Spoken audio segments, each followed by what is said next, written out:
Well, awesome. Adam Urbanski, also known as the Millionaire Marketing Mentor, with a special treat because I've got a great client of mine, a business superstar, really, an entrepreneur, and recent graduate of one of my programs, Revenue RevUp Intensive, and someone who I came to really respect for his analytical mind and just kind of persistent action taking, which, despite of all sorts of difficulties that he had to face. So super excited. Jonathan, I'm so excited to have you here. Thank you, Adam. I really appreciate those kind words, and I'm excited to be here too. Certainly a big fan of your work, and absolutely love the Revenue RevUp program. Very cool. So, let's just dive right into this. What I would like to do is give anyone that watches this conversation kind of an insight of what it took for you to kind of give your business a jump start through the Revenue RevUp game, and kind of exactly what you did and what transpired. If that's okay with you. That's fine with me. Awesome. So let me start with this. How did you even find out about the program? Were you on my list for a while? Were you kind of brand new? Where were we in our relationship when you found out about Revenue RevUp Intensive? Yeah, I've been stalking you for years. Is the short answer. I've been on your list for a long time, and always been a fan. Been on many webinars, and a couple of years ago was very close to taking some action and trying to get in on one of your programs, but just couldn't quite get it together. So just pure chance. I happened to open up your email regarding the Revenue RevUp Intensive, and well, that's how I found out about it. I've been on the list a while. It's funny because I actually think I remember that. And a couple of years ago, we actually were on the phone together and talked for like 45 minutes or an hour or so, and you were looking at another program. I remember that. Yep, that's right. You were going above and beyond to try and help me sort through my stuff and get forward and get moving. We'd just come out of a period of living in a tent for about a year and a half. The family moved into a tent to save on rent and just try and recover from a little business mishap. So it was an exciting time. Wow. And you had kids too, right? 2 kids, yes. Soon to be 3, but 2 kids at the time. Wow. All right. Well, so this is a couple of years ago. So I take it you went ahead and that business never quite took off, I think, right? That's right.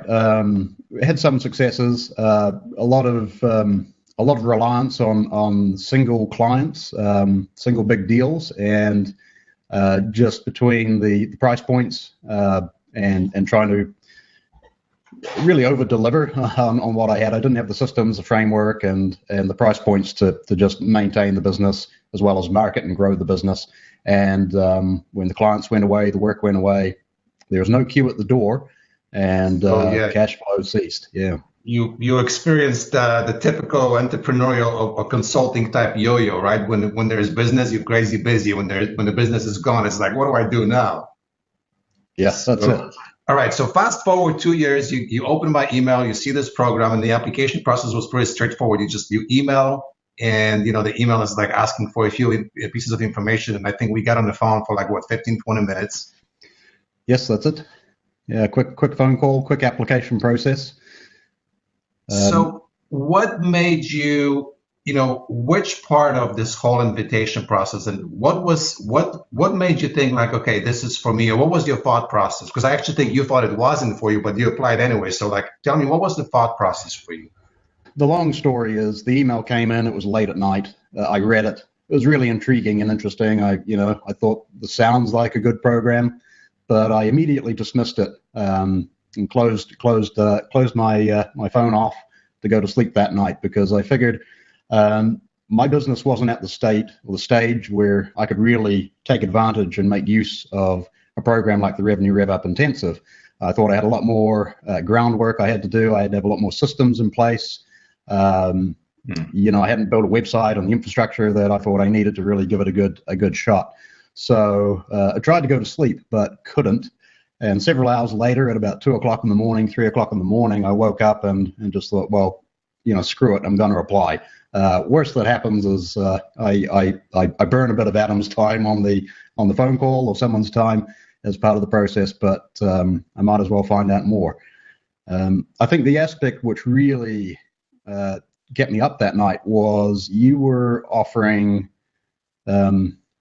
personal help. I mean, that was the appeal, was you were going to work with me and a small group of people just to help us, ramp up our revenue and reach our goals. And it wasn't some other program, some other information course, some membership site with training modules. I've had decades worth of that kind of stuff. It was an offer for your support and help, and that's the bit that got me interested. Very cool. I appreciate it. And, that's kind of the crux of it that, and I have other programs where we have a lot of people in, and they tend to be more like an information product where people just receive a lot of information, but there isn't a lot of hands-on help.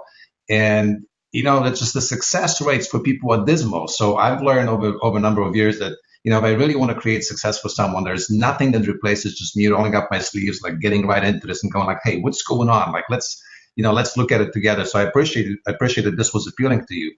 You ended up, so in the 90 days, you ended up doing pretty good. You did like 40,000 something, right? Yeah, 40,000 and change. It was 40,500. The goal going in was half that amount, 20K. And, Okay. I was reasonably pleased with meeting that goal. So Jonathan, was there any revenue in your business at the time when you started the program, or it was kind of a standstill? There was nothing going on. Yeah, there were small trickles. I mean, it was small gigs I was doing here and there, a little bit of residual from information products from a few years ago, but it was pretty flat. I hadn't been out and marketed and sold my services, Okay. in a committed way for a couple of years. So it was pretty dead. So no website, any list at all? No list. Okay. No list. Yeah. Did you have a product in place of some sorts, or was it just you focused on a service? I focused on a service. I had products in the closet that I'd created years ago, which I could have leveraged, but I didn't. They're still there actually. I'm going to dust some off and push them in the next year, but no list, no product, basically no active clients, and Got it. I'm not sure what else I didn't have. I didn't have anything. So pretty much just kind of like thrown in the deep water and hey, let's make it work. So by the way, so just folks understand what it is that you actually do. What is your business? My business. Well, that's $1 million question, because the honest answer is I'm still refining it. But look, my passion is. Before you answer, I want to highlight something that it is possible to get started and actually bring in revenue, even though you may not have like 100% clarity and super refined marketing message and all of that in place. It is still possible. I just wanted to highlight that. So go ahead. So what is it that you think you do? Yeah, well, that's a good point, because I had no clue moving into the Revenue RevUp what it was going to be, what the service or the package or the product would be moving forward. And going through the process and just getting started really helped refine and shape that, at least the next 12 months or 24 months for me when it comes to what I'm delivering. So essentially, I work as a coach and consultant, and also now #1 best-selling author, promoting. Thank you. But I teach other coaches, consultants, service professionals how to nail their market and their message, and then take that and dominate a media. So it's about that clarity about not just defining an avatar, but figuring out what truly makes the market tick, what their desires are, what creates demand in the market, and then using that to create the perfect message and a nice seamless flow through all your marketing, through to your sales, and nailing that offer at the end of it to close more clients, more deals, more sales. Love it. And just my first-hand experience of you in our small group and assisting other members when you were coming back with feedback on messages and titles and like flow of the marketing process. I mean, it was spot on every single time, and you had such great insight. So, I can only imagine that you're pretty darn good when you work with clients, and they really, they're lucky to get you to help them out. So we start a program, and it's pretty Spartan, all right? Just for folks looking from the outside in, this isn't about consuming a bunch of modules of information. It's like we roll up our sleeves, We identify what can possibly be your fastest path to cash, and we get going based on three principles: get leads, make offers, close sales. That's it, right? And we just define what is your package, what's your sales process, where you're going to get the leads. So we get in, and what's happening for you? Like, are you from the very get-go, you're roaring out there making sales, or what's happening for you? From the very get-go, I am procrastinating like crazy. I am over-engineering, over-complicating, and trying to revert to my old ways of, look, I need to have the blog, I need to have the website, the social media profiles set up, I need to have the book, I need to have the autoresponder sequence, I need every single tool to reach all the medias, all the different types of media. I have the follow-up systems in place. And that's where my head went straight away. It was straight into building a pretty complicated technology platform to support what would be a very complicated business model with, ascension funnels, cross sells, upsells, the pretty typical digital marketing mindset. That was the immediate. So the years of consuming all the marketing trainings and indoctrination you were subjected to were just like bubbling to the surface, going like, no, I've got to do all of that. Well, yeah, that's it. And also, if I'm brutally honest, it was a way of avoiding doing some of the more uncomfortable things, which like talking to people, going out to the market and having those conversations, and especially selling, getting in front of someone and just making an offer. I was subconsciously, perhaps, putting all those things at the very end of the line, the very back of my head, and creating pretend work that I had to do in front of that, just to avoid it. Yeah, I call it creative avoidance. It's like all sorts of things you have to do, just to not do the things that actually make any difference, right? Yeah. So, and then you had some things at work. Like I remember at some point you were sequestered somewhere in a military bunker because your projects you were working on, and you actually have a full-time job, right? You have some flexibility, but it's a full-time job. That's right. It's at least a full-time job.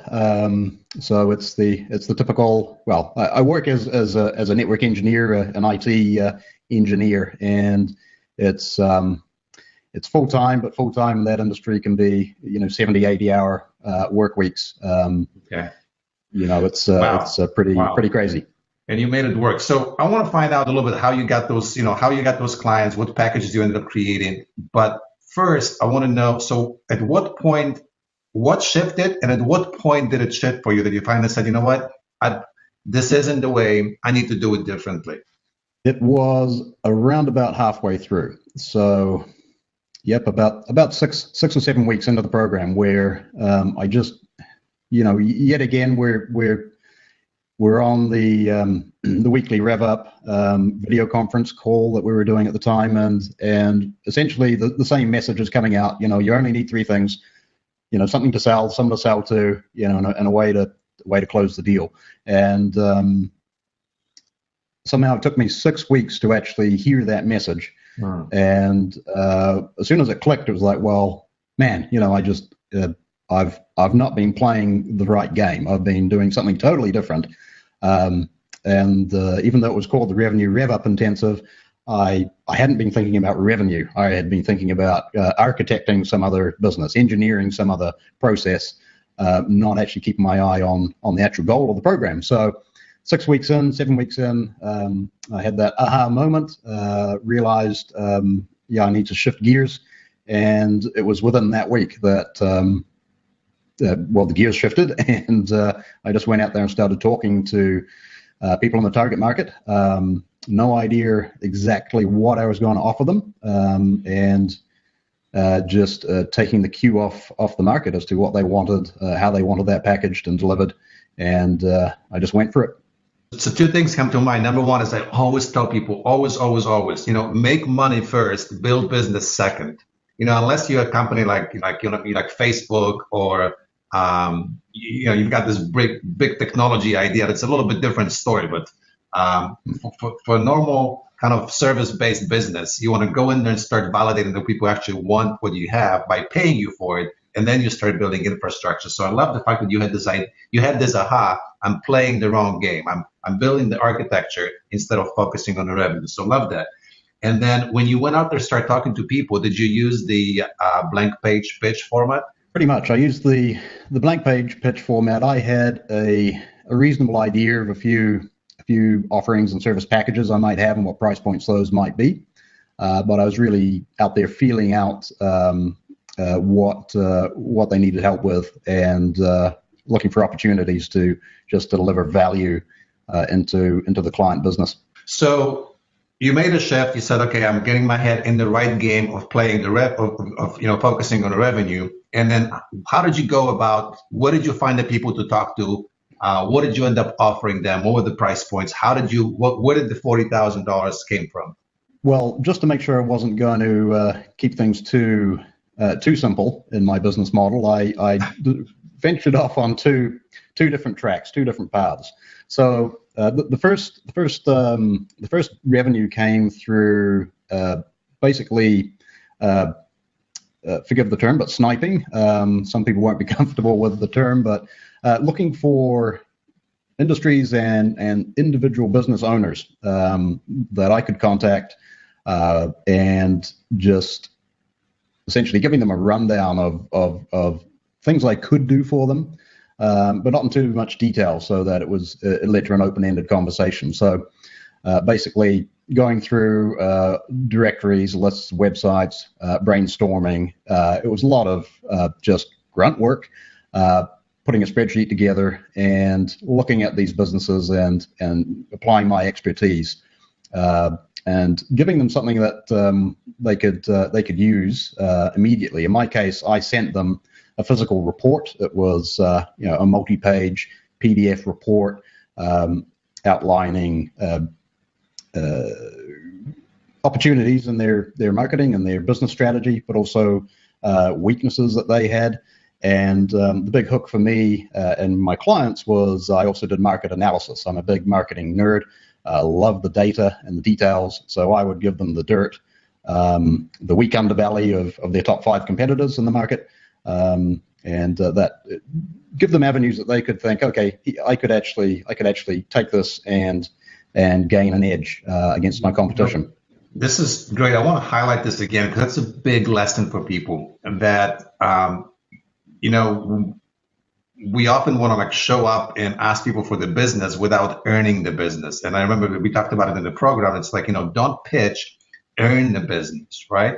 By delivering value first when they're not a client yet. That's especially when you need to deliver value and show them, look, I'm not afraid to do some groundwork and I came prepared. And so you follow that methodology a lot, right? Like really preparing some value for people. Well, that's it. And it was hours and hours worth of work for each of these. Well, they weren't even leads. I mean, they were just people I had picked.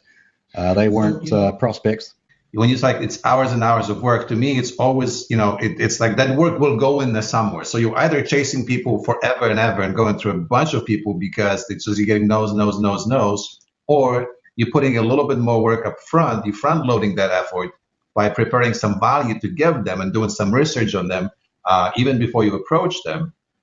But you exponentially increasing your chances of getting to a yes. Well, that's it. And my logic at the time was, look, I'm going for 5,000, 10,000 or more in immediate revenue out of this client.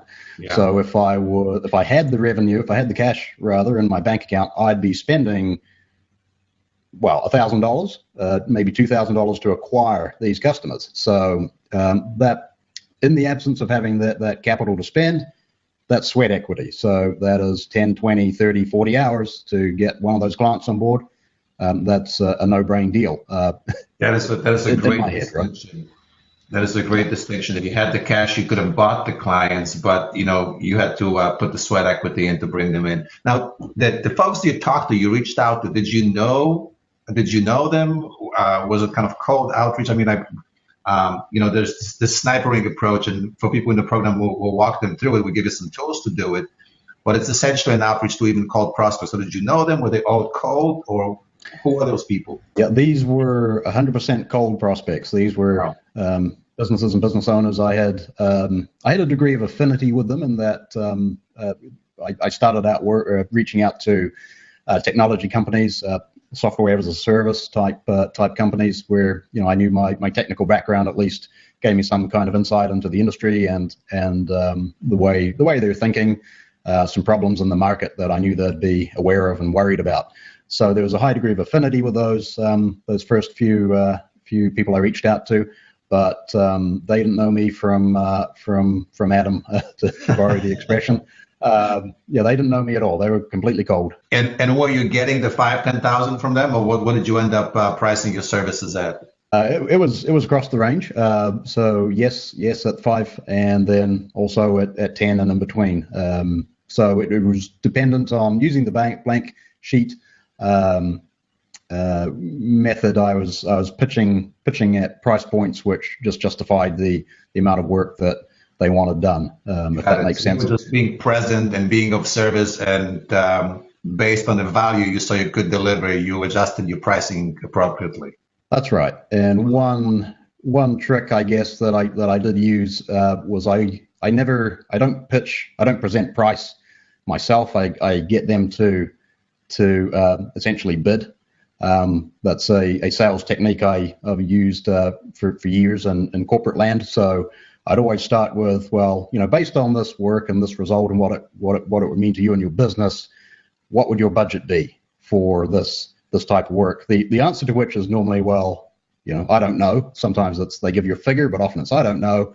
So that's when I'd say, just give me a ballpark, right? Give me a top range, give me a bottom range, and they'd say $7,000, and that's perfect because then I can package something up at 10,000, right, and pitch it to them because it's not likely that they'll give me the very top dollar limit that they've got sitting in their budget. Love it. And, I appreciate you sharing this because, again, what's important here is, I just talked to a student in a different program, and without getting into details, he talked about, he's got one program and he kind of felt that there's so much value in the program that he doubled the price. And then he was worried, will people buy it or not? And I'm like, your own opinion of the program is the worst guide for setting the price. So I love the tip you shared because the price, the investment, what you're asking the client to make, 100% depends on, what they believe, they can get out of the program, how much it's worth to them. And if you're close to it, you will likely get a deal. If you're far off, then it's not going to happen, right? So I appreciate you sharing this. And you said you had a different, so there was one approach where you just went and offered services. And there was another approach, which you actually started immediately pitching kind of a group program. So how did that transpire? Where did that come from? That approach was through my warm network. So friends and associates. I've got some people who have their own networks of entrepreneurs and bloggers and writers and people in business. It's more the home hobby type industry, but they're still passionate about their individual missions and getting their messages out. So through them, I just did a couple of training webinars essentially. So these were just small training, teaching events, simple hooks here. Here's how to write a great offer, or here's how to come up with that key hook for your headline. Simple kind of teaching moments. And off the back of that, just by asking them live on the webinar and then in follow-up, what's your burning question? If you could make one problem disappear, what would it be? Interestingly enough, there wasn't a huge response, but there was enough of a response, 2, 3, 4 people who said, what would be really great is if you could do some kind of deep dive look into launching an information product or launching a business, which was kind of fun because that's what I was doing as well at the time. So that spawned a 5 webinar live training series over a course of 4 weeks, just doing a deep dive view of product launches. Another fun aspect of that was it was at the time that Jeff Walker was launching or doing his annual product launch formula intake. So I was in direct competition in some way with Jeff Walker. Well, it's like you're not in the competition because the perfect people wanted to work with you on that subject versus someone else, right? Yep. And love that. So, Jonathan, what were so you talked about earlier, like one of those shifts. You actually mentioned two shifts, but I would like you to dive a little bit deeper into it. One was the simplifying things, and the second one is getting your head in the right game. So, what was there another big shift, or how important those two shifts were for you to get the results you got? The biggest one was getting out of my own way. I mean, that was certainly the biggest shift with the biggest impact. Coming to the realization that when it comes to getting the revenue at least and playing this game, that all the other stuff I was looking to build, the extra complication, the technology, I mean, to borrow your term, all of those were crutches, right? They were things which would be great to have in the future, but for now there were things that were holding me up and costing time, and just another way to burn through a day without actually moving the needle when it came to revenue. So I mean, that was the really big one.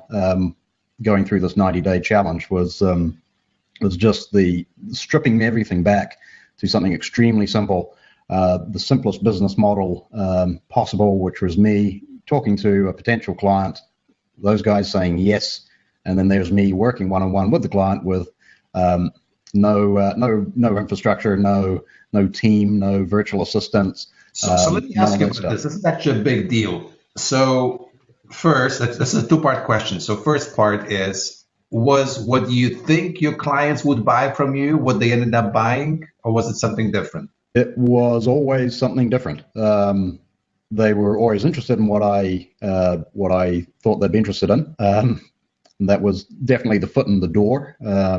But they always bought something else. And what they bought, was it harder to deliver or easier than your original idea? Easier. Yeah. I mean, that just reminds me of a pretty key point there. I mean, when I was thinking about what I might offer, these were pretty complicated, massive, very robust packages, right?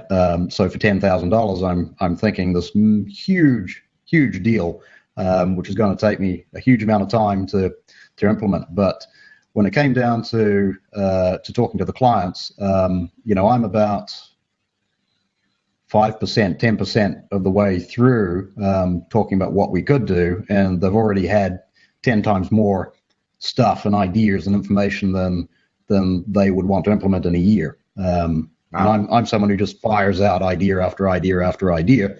So again, it was learning to just hold back. The level of assumed knowledge I guess I had for most of the clients was way too high. Certainly their ability to implement wasn't there to the degree that I thought it would be, and they're spending really good money for extremely simple packages and services. Got it. So I forgot what my second part of the question was going to be, but this really is a great point that, from the inside, we suffer from the curse of knowledge. So focus on a much simpler approach, and most likely this will be a better fit for a larger group of your clients. So what surprised you the most going through the entire program? What's like one thing that you went like, wow, that was really surprising to me? Was there anything like this? The biggest surprise was the group and the community aspect of it.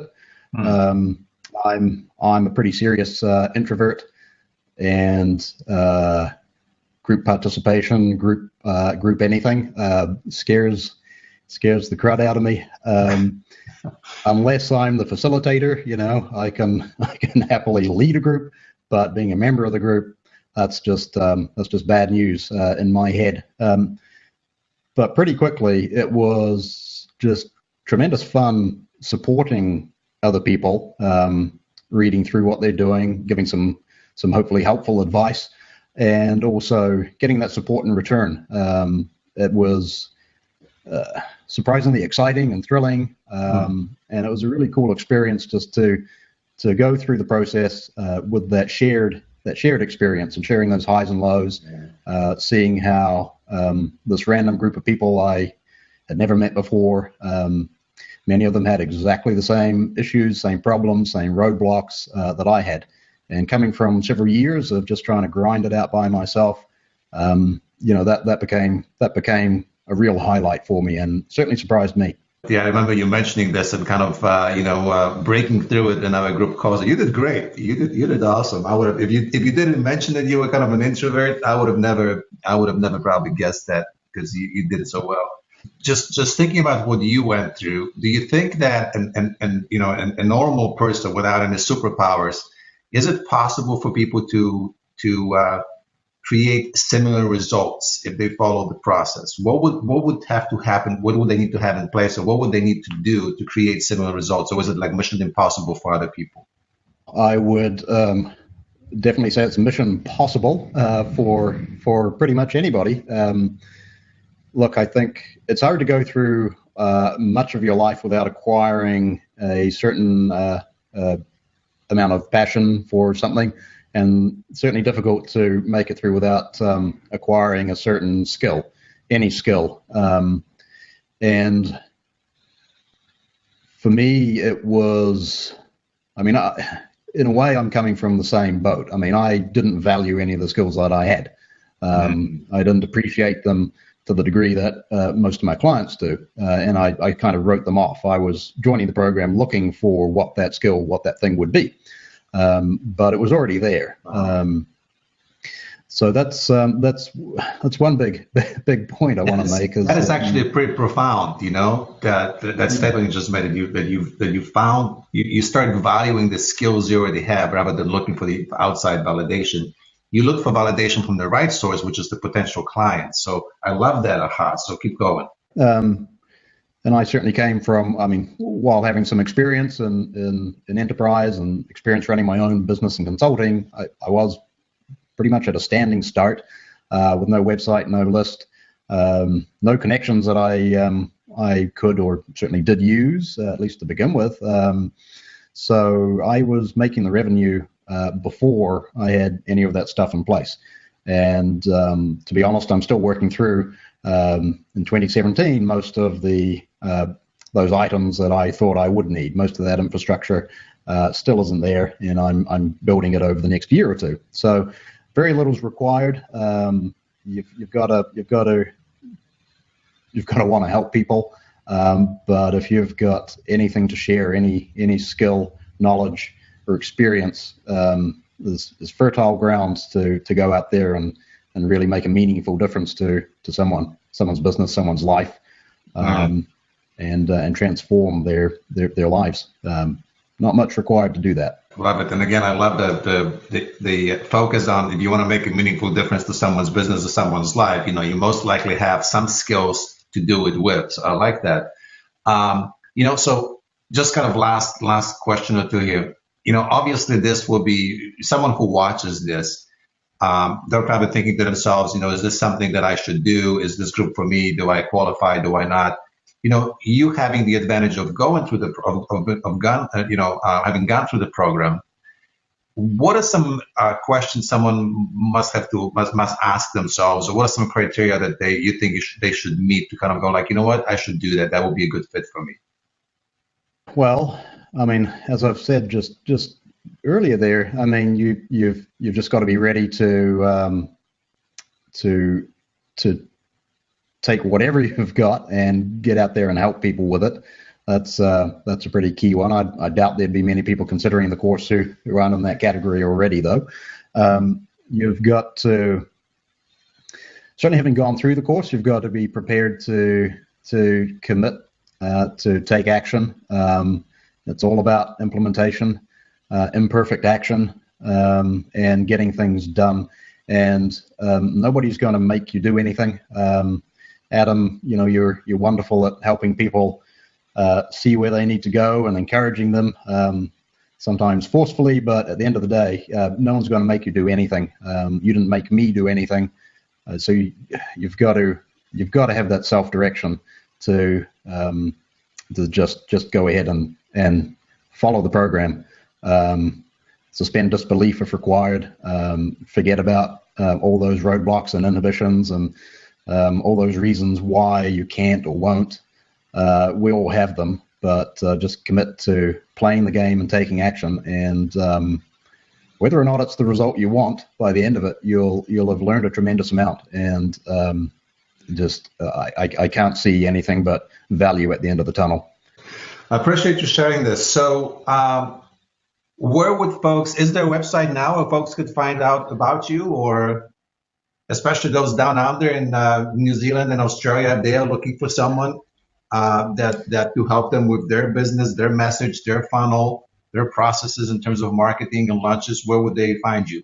Well, the best way to find me at the moment is through the website jonathanlowe.co.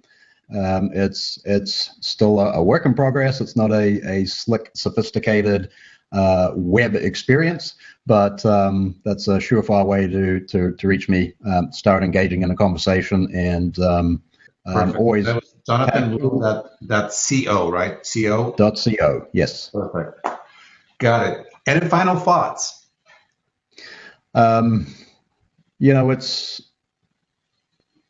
It's really hard to try and cram everything and sum everything up in a few minutes in this conversation, but there are just so many benefits and points of value that I got out of the Revenue RevUp program that it's kind of crazy, and they keep cropping up. One of the biggest ones was getting the appreciation for how quickly 90 days goes. It's over in a heartbeat, it seems like. Particularly, I've got a baby coming in about 5 weeks now, so wow. Time is flying. But if you just take action and keep working, focusing on the right goals and the right activities, you can just get so much done in 90 days. And that was kind of shocking. I mean, I knew I had time to recover. I knew I had things that, I spent some time on Netflix, I have to admit, in the past couple of years. So there just, time sucks and energy sucks that I didn't miss once I got busy getting on my dime, talking to my market, helping people. I don't care about any of that stuff. I don't miss it. And doing that, you can get so much done. The momentum hasn't stopped. I mean, this past week's been crazy. I've got a book launch, a product launch, as well as still working and also working with clients. So an insane kind of week, but loving every minute of it. And that's see, I just keep getting, as you talk, I just keep getting more questions. So really quick, I'm curious, how much of a role do you think in your kind of shift halfway through the program the group participation played? In other words, how motivating was it to just having to show up to the group in another week and say, okay, what did you do, Jonathan? And you couldn't just say, well, I watched Netflix this Saturday all day. So versus someone says, I just made some sales. So how much of an impact did that have on you, on your shift, you think? It had a massive impact. I'm not a particularly competitive person. So, I wasn't trying to beat anybody. But yeah, there was always knowing that once a week I'd have to show up, front up to a group of people and either talk about my results and what I'd learned, or try and justify my actions or lack of results. Yeah. Very cool. Well, listen, thanks again for being here. Super appreciate you for kind of revealing the details. Actually, I know the question. Moving forward, do you plan to continue doing the kind of high-end packages in the group program, or do you think you're going to shift in the near future? I'm planning on continuing with both of those, and certainly the group program. Once that's, I mean, it's been almost entirely delivered, the first round, so it's quite easy to package that and continue running with it and tweaking it. The high end, yes, but I'm looking to, over the next 12, 24 months, increase the value of those packages. So yeah. I'll be looking at playing in the 10K, 20K bracket as opposed to sub 10K. So that's the group program sells for how much? Yeah, the group program at the moment is $1,500 US for the 4-week program. Love it. So I'll be continuing those. The only difference is I'll be building out, books and other smaller consumable media Well, focusing on. you definitely, now that you got some momentum going, you most likely shift to a little bit more of a pull where, people, you're going to put some gravitational pull in place where, rather than just doing all that effort of contacting people up front individually, right? I would imagine that would be the biggest shift. Yeah, that's a big shift, and I can see that starting to happen. So it's interesting you mentioned that. Jeff Walker talks about the launch echo. After you do a product launch or something like that, then there's other stuff comes out of the woodwork, and there's certainly been a revenue rev up echo in that other stuff has just popped out. Opportunities have popped out, and I've got invites to guest blog. I've got invites to be a guest host on podcasts, just through taking action and stepping up and doing something. Other stuff starting to come along, and that's pretty cool. I can see this year being pretty exciting in that way. Love it. Just words of warning, from being there, done that. Don't lose sight of what worked originally, because there are so many activities we can get involved in, like blogging and all that stuff, and you've got to determine like what works for you and take a handful of those activities and make them part of your overall plan. But remember not to dilute yourself, and always keep an eye on like at the end of the day, what did bring revenue, right? And then how can you focus on that 20% and give that 80% of your energy and focus? So very cool. Well, once again, Jonathan, thank you very much. I appreciate you tremendously. And congrats on what you've created, and best of success with where you're going. I think you're going to do some great things. Thank you, Adam. I'm just totally blown away and thankful for you, your wife Bo, and everyone else in the Revenue RevUp program. It's certainly been. I'm not one of those overly emotional guys, but it's been an incredibly rewarding experience, and you obviously care so much about me and my business and all of your clients. It's hard to imagine being in the place I am now, looking at the future I've got ahead of me now, without having had that influence from you. So thank you. Perfect. Thank you. Well, you can name is your next child a girl or a boy? It's a boy. Well, it's got to be Adam. Did I mention that part of the contract? Totally joking, but anyway, thank you so much. I appreciate you, and hey, best of success to you and your family as well. So may everything go well and your family grow and be healthy. So very cool. Cool. Thank you, Adam.